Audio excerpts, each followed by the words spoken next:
Hello class 12. So today we are going to start our new chapter in chemistry that is your chapter 4 chemical kinetics. ठीक है, हम लोगों ने chemistry जब से पढ़ना स्टार्ट किया क्लास 9 से तब से हम लोग बेसिकली केमिकल रिएक्शन से बहुत ज़्यादा हम लोग घिरे हुए थे कि कभी सॉल्ट जो है फॉर्मेशन हो रहा है एसिड एंड बेस के रिएक्शन के साथ, या जनरली हम फोटोसिंथेसिस का रिएक्शन पढ़ते थे, या जो भी हम रिएक्शंस पढ़ रहे थे ऑर्गेनिक में या इनऑर्गेनिक में, तो बेसिकली क्या था, सब में केमिकल रिएक्शंस हो रहा था. ठीक है, बट ये केमिकल रिएक्शंस में क्या होता है कि हमें ये भी देखना होता है कि कौन सा केमिकल रिएक्शंस कितना फास्ट हो रहा है या कौन सा केमिकल रिएक्शन कितना स्लो है. जैसे कब जस्ट सपोज कि हम किसी रेस्टोरेंट पे जाते हैं, हम कुछ भी चीज़ ऑर्डर करते हैं तो उससे पहले हम उनसे ये पूछते हैं कि भैया कितना टाइम लगेगा, है ना. क्योंकि क्या होता है कि अगर खाना बनाने में सिंपल है तो it easily takes 10 to 15 minute, but आपने कोई अच्छा सा डिश ऑर्डर किया तो it takes something more time. तो वहाँ पे क्या होता है, रिएक्शन का फ़र्क कर जाता है. या घर में कभी कोई आपने अच्छी सी डिश ऑर्डर कर दी हो मम्मी को बनाने के लिए, if she prepare so it takes a lot of time. जैसे कि हम लोग को इडली बनाने के लिए बेसिकली क्या करते हैं, हम रात को पूरा उनका प्रोसेस करके रखते हैं, नेक्स्ट मॉर्निंग में जाके हम प्रिपेयर करते हैं.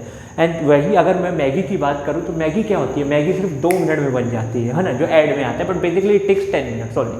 तो ज़्यादा क्या होता है कि उनका जो रेट ऑफ रिएक्शन है कि कौन कितना जल्दी होगा और कौन कितना धीमे होगा. या जस्ट सपोज कि कभी आप चाय बनाते हो और चाय को यदि मैं फुल गैस में ऑन करके रखूँ तो चाय जल्दी बनती है, और चाय को अगर मैं सिम करके रखूँ, अगर मैंने गैस को सिम करके रखा हुआ है तो वहाँ चाय क्या होती है, धीरे बनती है. तो ये सब क्या रेट ऑफ रिएक्शंस करवाते हैं कि कितना जल्दी आपका रिएक्शंस होता है. कुछ रिएक्शंस है जो मिली सेकेंड में होता है और कुछ रिएक्शंस ऐसे होते हैं जिनको 100 साल लग जाते हैं. जैसे पेट्रोल या कोल का फॉर्मेशन को मिलियंस ईयर्स लग गए फॉर्मेशन होने में. या वाटर का फॉर्मेशन कहते हैं कि आज से हज़ारों साल करोड़ों साल पहले वाटर नहीं था, कैसे तैसे करके हाइड्रोजन एंड ऑक्सीजन ने रिएक्ट करके वाटर का फॉर्मेशन किया. तो कुछ रिएक्शन जो है वो मिली सेकेंड में होंगे, कुछ रिएक्शन जो होते हैं वो मिलियंस ऑफ टाइम्स लेते हैं. बट अब चलते हैं केमिकल रिएक्शंस कितने टाइप्स के होते हैं. तो केमिकल रिएक्शन जो होते हैं 2 प्रकार के होते हैं, एक एलिमेंट्री रिएक्शन और एक होता है कॉम्प्लेक्स रिएक्शन. एलिमेंट्री रिएक्शन यानी जो रिएक्शन एक सिंगल स्टेप में होता है, और कॉम्प्लेक्स रिएक्शन यानी जो 2 या 2 से ज़्यादा स्टेप्स में टेक प्लेस करता है. ठीक है, एलिमेंट्री रिएक्शन का मतलब जैसे कभी आपने हाइड्रोजन एंड क्लोरीन का रिएक्शन करवा दिया in the presence of sunlight and it's take place in a single step and it gives you hydrogen chloride. But अगर मैं एलिमेंट्री रिएक्शन की बात, कॉम्प्लेक्स रिएक्शन की बात करूँ तो प्रिपरेशन ऑफ सल्फ्यूरिक एसिड, जहाँ पे ओलियम का रिएक्शन फिर करवाया जाता है and multiple process take place होते हैं, उसके बाद एक हमको जा करके हमारा पर्टिकुलर प्रोडक्ट मिलता है.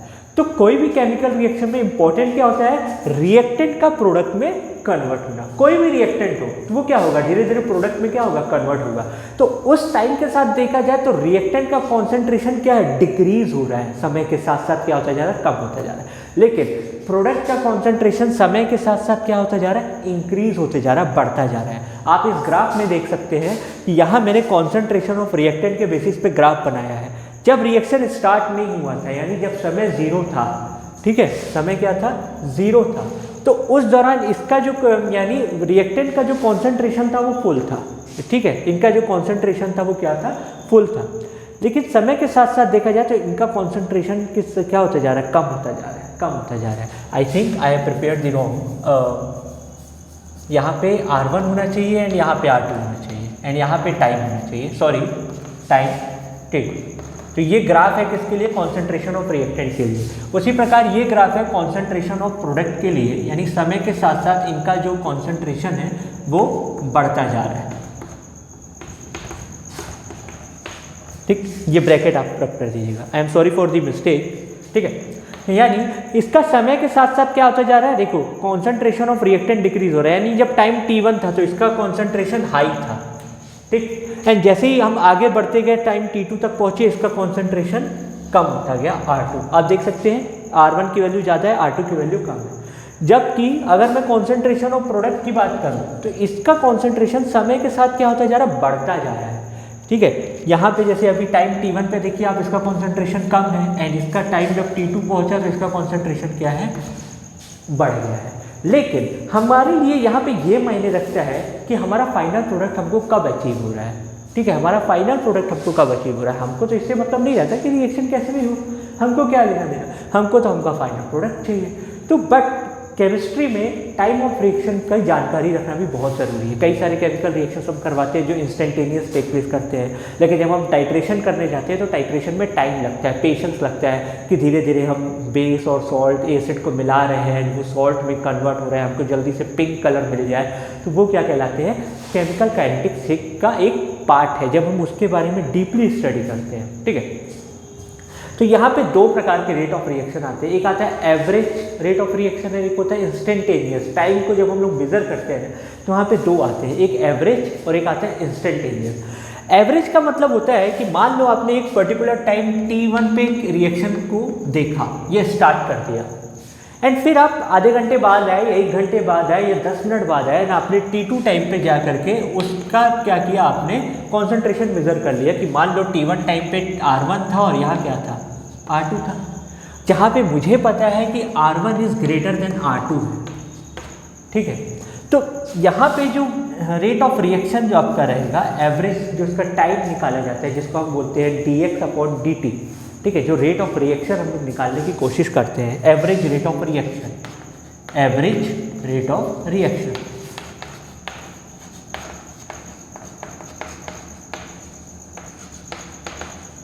जिसको हम डिनोट करते हैं dx/dt, क्योंकि समय के साथ मैं मेजर कर रहा हूँ। तो क्या होता है, final stage minus initial stage, और कितना टाइम लगा, तो फाइनल स्टेज क्या है, R2 है।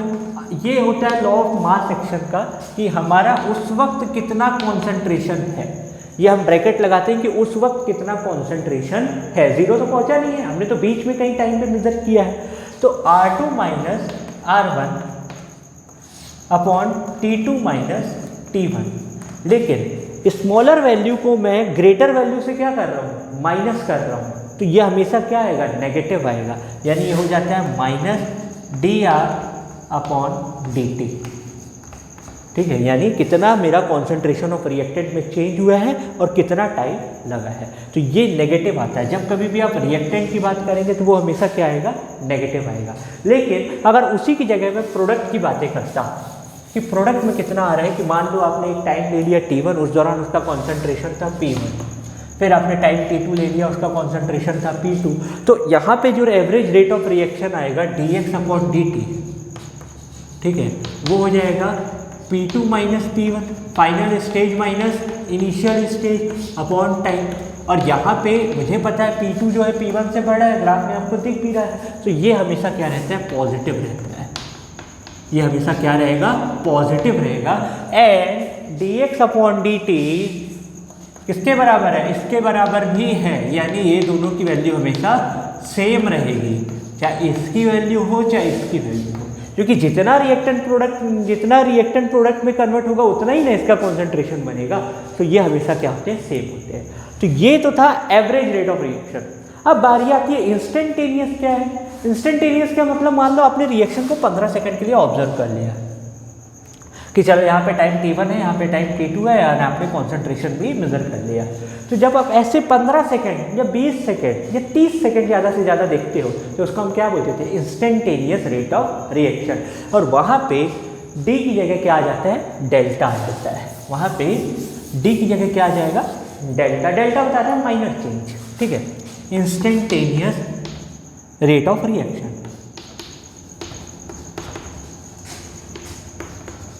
Instantaneous rate of reaction,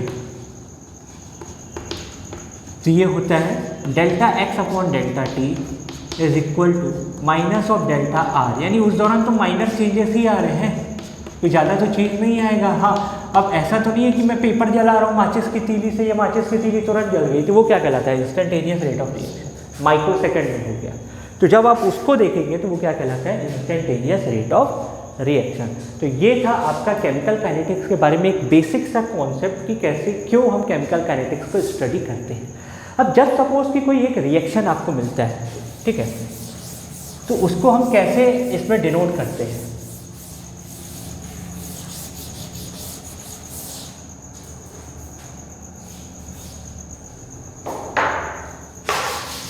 sorry, just suppose कि एक रिएक्शन है AA plus BB that gives you CC plus D के D, यहाँ ए जो है इसका स्टोइकियोमेट्रिक कोफिशिएंट है, A B C D small letters में जो लिखा है वो इसका स्टोइकियोमेट्रिक कोफिशिएंट है, ठीक है।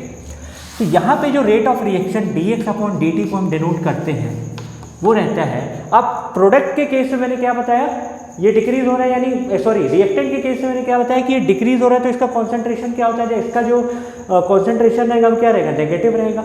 और इसके केस में कॉन्सेंट्रेशन इंक्रीज हो रहा है तो इनका रेट ऑफ रिएक्शन क्या रहेगा, पॉजिटिव रहेगा। लेकिन इसके आगे जो स्टोइकियोमेट्रिक कोफिशिएंट है उसको हम डिवीजन में दे देते हैं, उसको हम डिवीजन में देते हैं, ये हम ऐसे डिनोट करते हैं और ये हमेशा आपस में बराबर होते हैं, 1/b dB upon dt is equal to 1/c dc upon dt is equal to 1/d dd upon dt dt। यानी इनके में के माइनस लगा है क्योंकि इनका कॉन्सेंट्रेशन क्या हो रहा है, डिक्रीज हो रहा है, इनके में प्लस लगा है तो इनका कॉन्सेंट्रेशन इंक्रीज हो रहा है। सेकंड थिंग, ये रेट ऑफ रिएक्शन को डिनोट करने का एक तरीका है कि जो भी इसके आगे स्टोइकियोमेट्रिक कोफिशिएंट रहेगा ना वो डिनोमिनेटर में आ जाएगा, ठीक है, इसको याद रखिएगा। जस्ट सपोज कि कोई एक एग्जाम्पल ले लेते हैं, जैसे nitrogen plus 3 molecules of hydrogen, it gives you 2 molecules of ammonia. तो अगर इसका रेट ऑफ रिएक्शन लिखना हो dx अपॉन dt, यानी रेट ऑफ रिएक्शन को x से डिनोट करते हैं, तो यहाँ पे हो जाता है, अब N2 के आगे कोई भी कोफिशिएंट नहीं है तो ये सिंपल आप लिख सकते हो -d N2 अपॉन dt, फिर is equal to -1/3 d H2 upon dt, क्योंकि हाइड्रोजन के आगे कोफिशिएंट क्या है 3 और रिएक्टेंट साइड में तो माइनस रहेगा।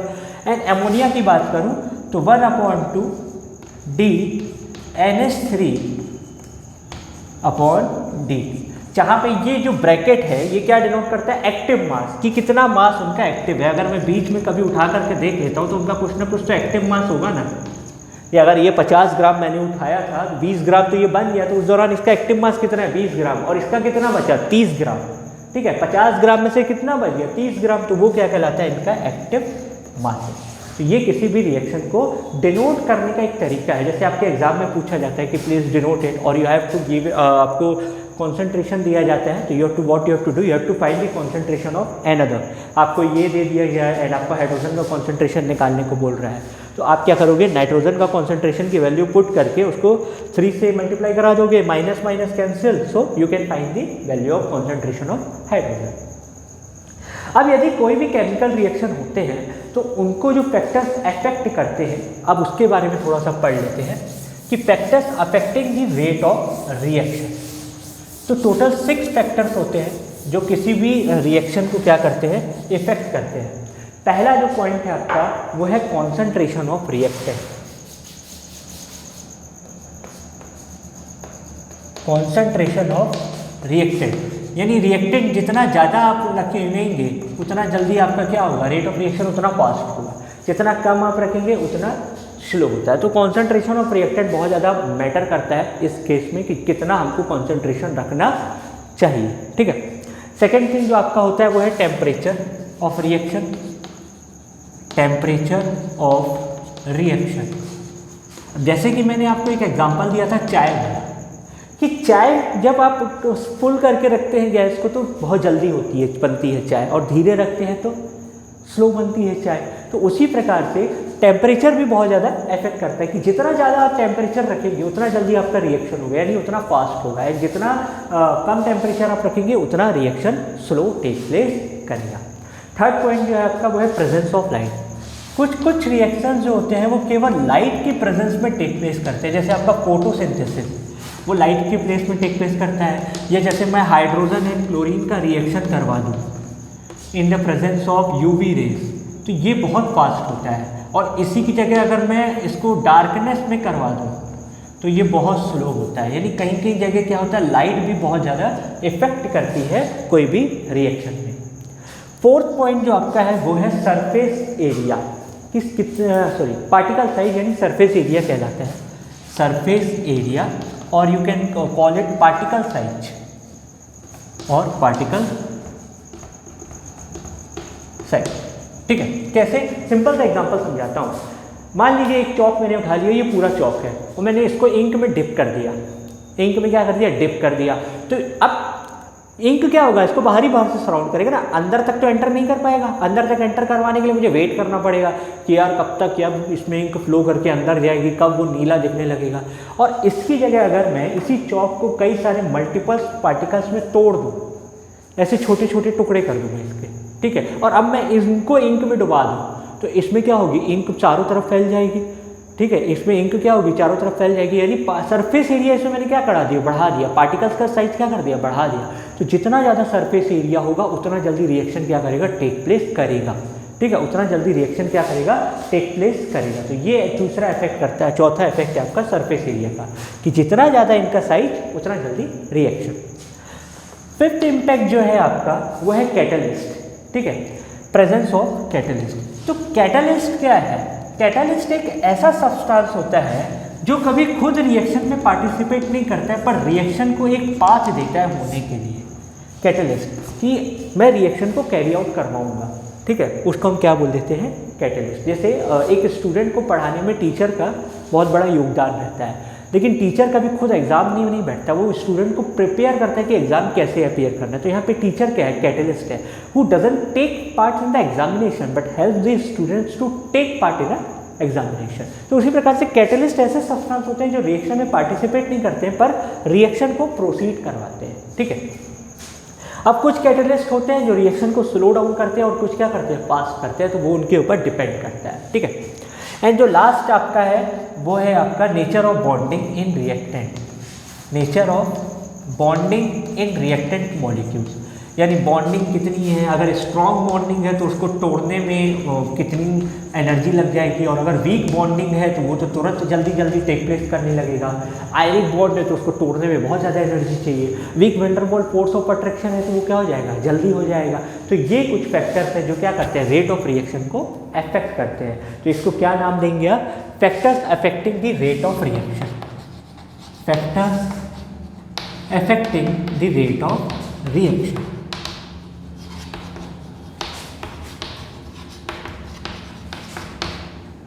रेट ऑफ रिएक्शन, ठीक है।